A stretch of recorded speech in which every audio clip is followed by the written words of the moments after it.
C'est une nouvelle édition du journal sur Espoir 47. Mesdames et messieurs, bonsoir. Au sommaire, malgré les sensibilisations menées par les autorités, la défécation à l'air libre reste toujours d'actualité.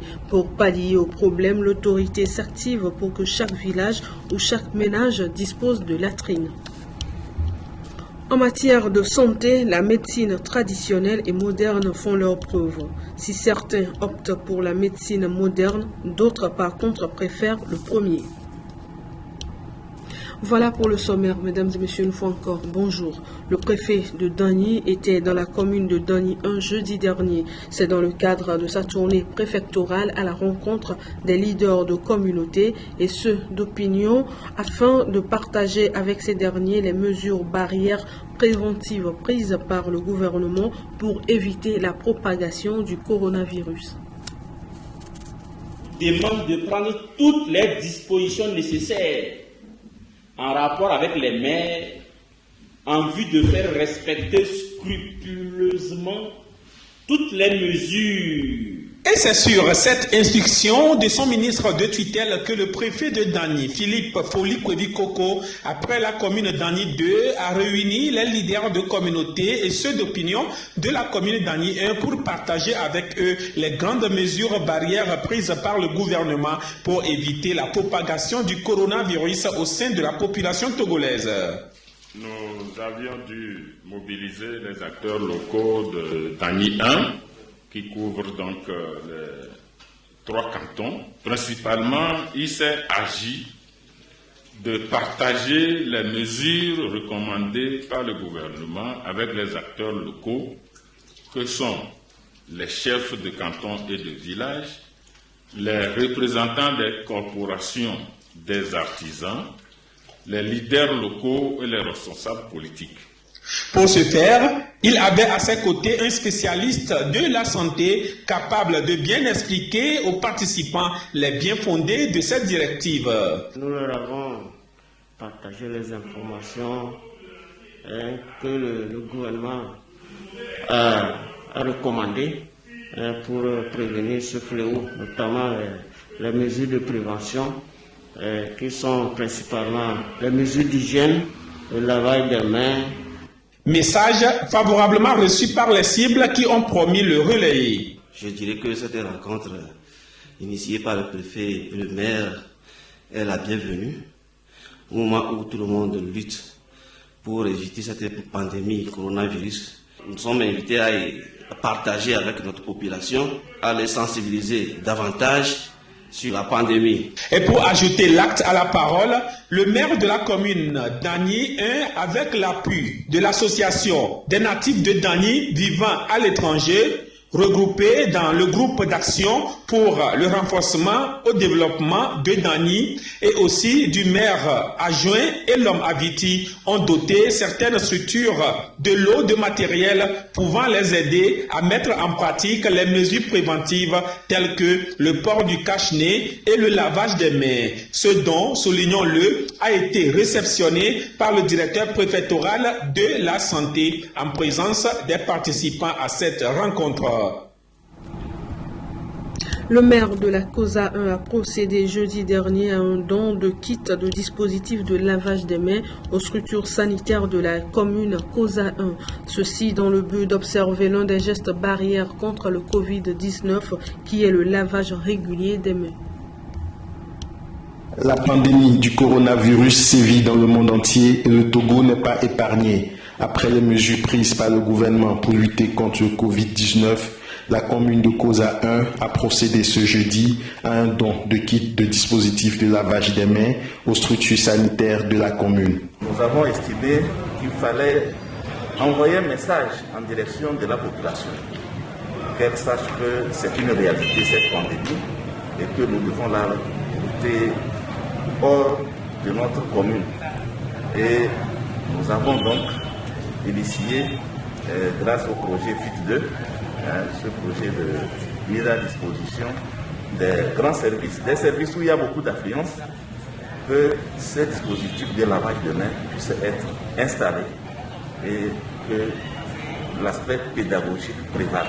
Que tous ceux qui entrent dans ces services, comme vous le savez, il y a les CHU, le CHR, il y a les centres de santé de Dabaoré, l'AED, le centre de santé de Agnaram, et au niveau des 4 cantons, les dispensaires, tout cela dans les villages. Il faut que toute la population sente que nous devons ensemble lutter contre cette pandémie à travers ces petits gestes, ces comportements citoyens auxquels chacun devra se plier. Sentiment de satisfaction pour le directeur du CHU Kara, qui pour lui ce dispositif vient en complément de ceux déjà mis en place au sein du centre hospitalier universitaire de Kara. C'est l'une des mesures phares importantes dans toutes les mesures qui ont été prises. Nous disposons de l'eau, nous disposons du savon. Et si nous arrivons à appliquer, à nous laver systématiquement les mains, nous faisons un grand pas dans la prévention de la pandémie. Nous savons que les moyens sont insuffisants. Donc dès que le gouvernement a pris ces mesures, nous nous sommes procurés déjà certains dispositifs avec les ingrédients, essentiellement le savon. Donc nous ferons tout pour que le savon ne puisse pas nous manquer, en sachant que l'eau est là en quantité suffisante. La pandémie au nouveau coronavirus Covid-19 a déjà fait de milliers de victimes partout dans le monde. Il est donc important de respecter les gestes barrières, à savoir se laver très régulièrement les mains avec du savon, tousser ou éternuer dans son coude ou dans un mouchoir, utiliser un mouchoir à usage unique et le jeter, éviter de se serrer les mains et éviter les embrassades. La défécation à l'air libre, encore appelée défécation en plein air, est l'action de déféquer à l'extérieur des habitations ou hors des toilettes. C'est une pratique qui n'est pas sans conséquence sur la santé humaine et sur l'environnement.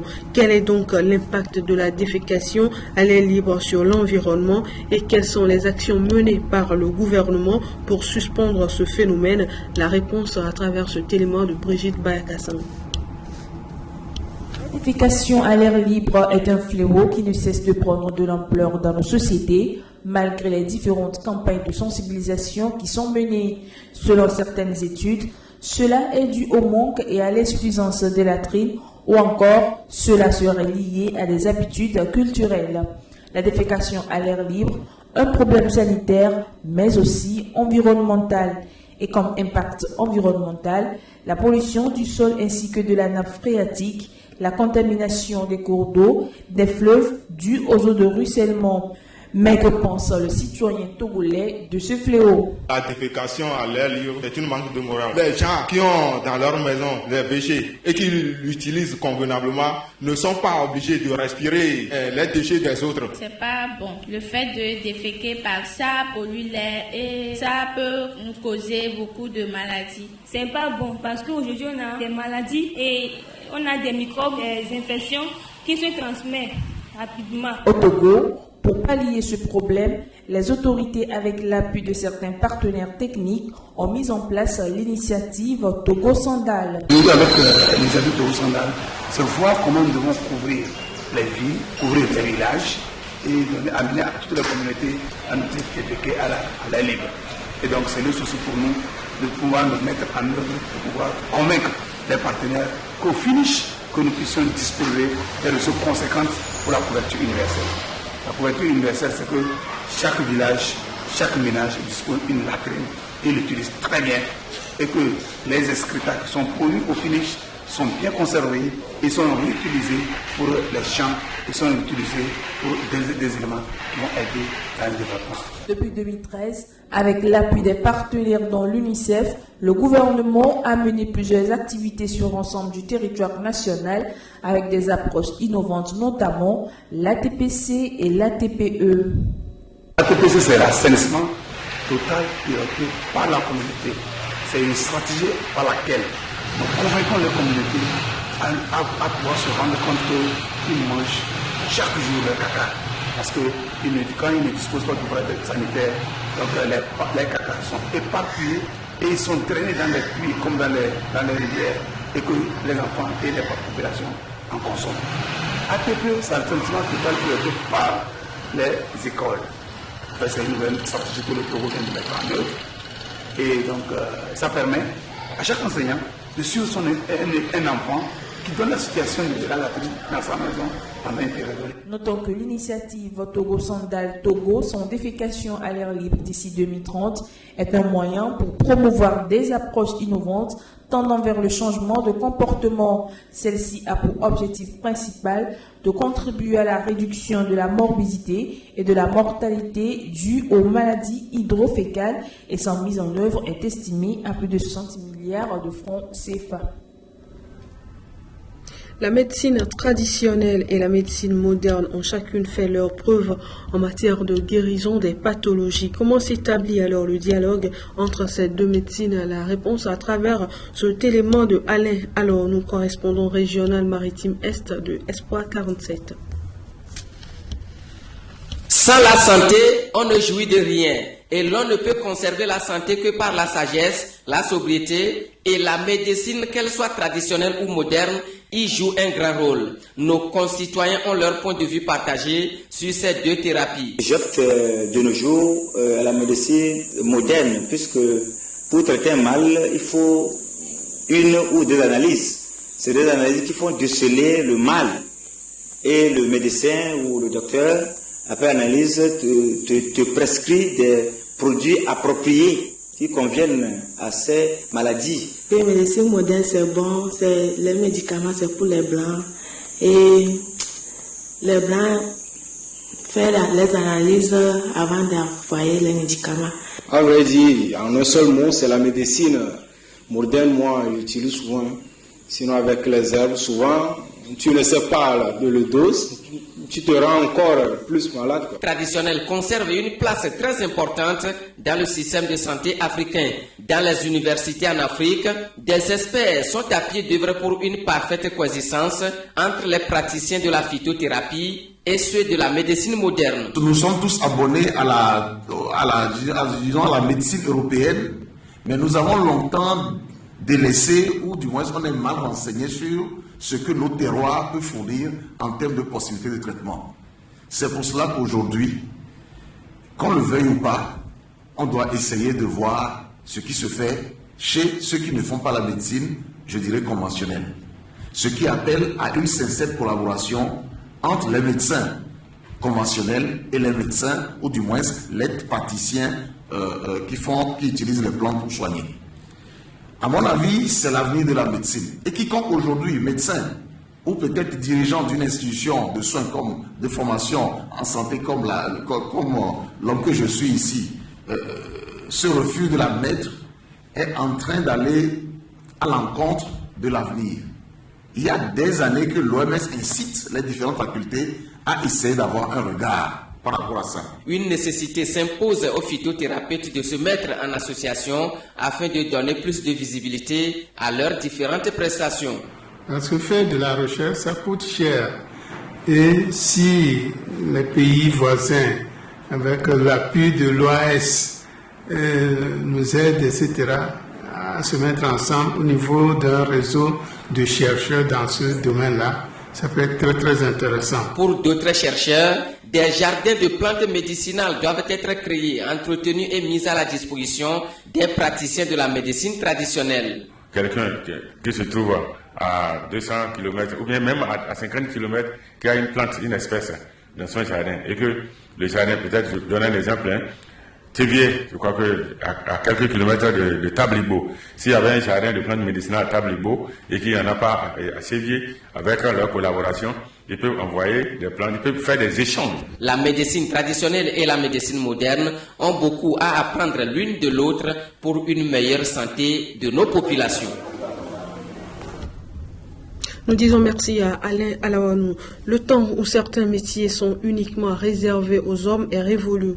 Aujourd'hui, la femme peut exercer le métier des hommes. C'est ainsi que cette femme a décidé d'apprendre la menuiserie aluminium. Dans ce reportage de Jérémy Kobilé, suivons les raisons qui l'ont motivé à apprendre ce métier.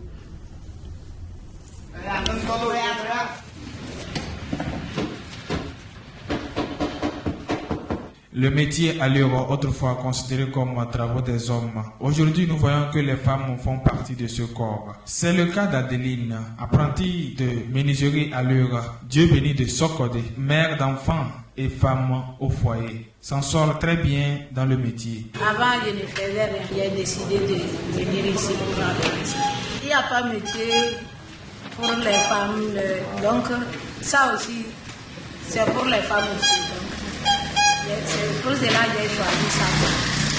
J'ai vu les autres filles dedans, ils travaillent. J'ai dit, ah, ici, les femmes peuvent faire. Donc, pourquoi pas moi? Nous, on commence lundi jusqu'à samedi, demi-journée. Donc, lundi, là, 6h30, on est ici. On repart à midi, on revient à 14h30. On part à 17h. En première position, quand je suis venu la première fois, je l'ai vu, ça m'a tellement plu. Je me suis posé la question à savoir les filles aussi font ce travail. Et avec le temps, j'ai su vraiment que le travail, là, ça ne concerne pas seulement aux garçons seulement. Tout ce que l'on fait, la fille aussi peut le faire. Ben, pour le patron du dit atelier, c'est surprenant d'avoir femme comme apprentie dans son atelier. Parmi tous mes apprentis, une fille arrivée, j'étais ému de joie. Parce que je ne pensais pas que vraiment les filles ont le courage d'apprendre ce métier. Vraiment, et quand elle est venue là, vraiment elle se bat. Elle se bat pour le travail. Même elle dépasse certains garçons. Et nous l'encourageons qu'elle tienne dur. Parce qu'aujourd'hui c'est la promotion des femmes. Si elle tient jusqu'à la fin, je pense qu'elle ne va pas manquer son pain quotidien. Malgré qu'elle s'en sort très bien, les difficultés n'en manquent pas. Nos machines là, des fois c'est ça qui nous blesse. Les vitres qui ne tiennent pas bien là, ça te blesse. Concernant ça, il y a quelquefois, il faut la physique où elle ne peut pas le faire. Concernant casser le mur, là c'est les garçons qui cassent d'habitude le mur pour faire. Mais s'il y a des exercices, parfois c'est nous-mêmes qui nous aident à faire des choses que nous ne connaissons pas. Le meilleur côté que nous aimons de son côté, vraiment elle se bat. Elle se donne du travail, elle se donne au travail.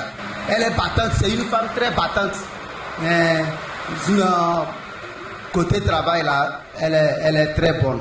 À travers cette femme battante, Adeline, nous voyons qu'aujourd'hui, tout métier est à la portée des femmes. Suffirait que la volonté y est.